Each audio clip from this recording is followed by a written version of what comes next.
కొంతమంది అయిపోయిన దాని గురించి దిగులు పడతా ఉంటారు. అరే తీసేవా పద్దాకలు అయిపోయిన దాని గురించి, నేను అప్పుడు అట్లా చేయకుండా ఉంటే బాగుండేది, అప్పుడు ఆ స్టెప్ వేయకుండా ఉంటే బాగుండేది, ఆ నిర్ణయం చేయకుండా ఉంటే బాగుండేది, అది జరగకుండా ఉంటే బాగుండేది. ఇవన్నీ గతంలోకి వెళ్ళబాకు, అయిపోయింది.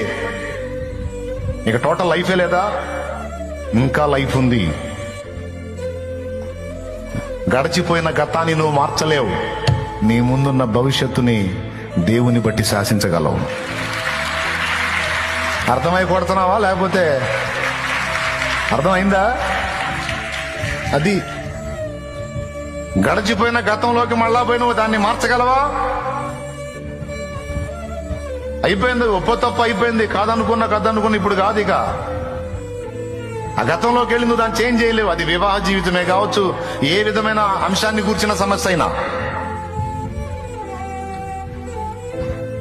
నువ్వు నష్టపోయిన విషయాలు కావచ్చు, నువ్వు దెబ్బతిన్న విషయాలు కావచ్చు, నువ్వు పోగొట్టుకున్న అంశాలు కావచ్చు, నువ్వు దిగజారిన అంశాలు కావచ్చు, ఆత్మీయ జీవితానికి వస్తే నువ్వు పతనమైన విషయాలు కావచ్చు, నువ్వు పాపం చేసిన విషయాలు కావచ్చు.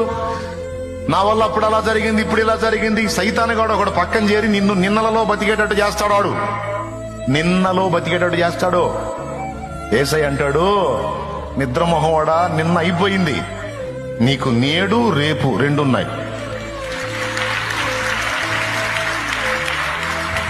నిన్న అయిపోయింది, తీసేయ్.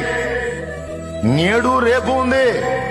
నువ్వు నేటి మీద రేపటి మీద దృష్టి పెట్టు. నేటిని రేపటిని శాసించు. నీ చేతనైతే నేను నీకు తోడై ఉన్నా. అంతేగాని గడిచిపోయిన నిన్నటి గురించి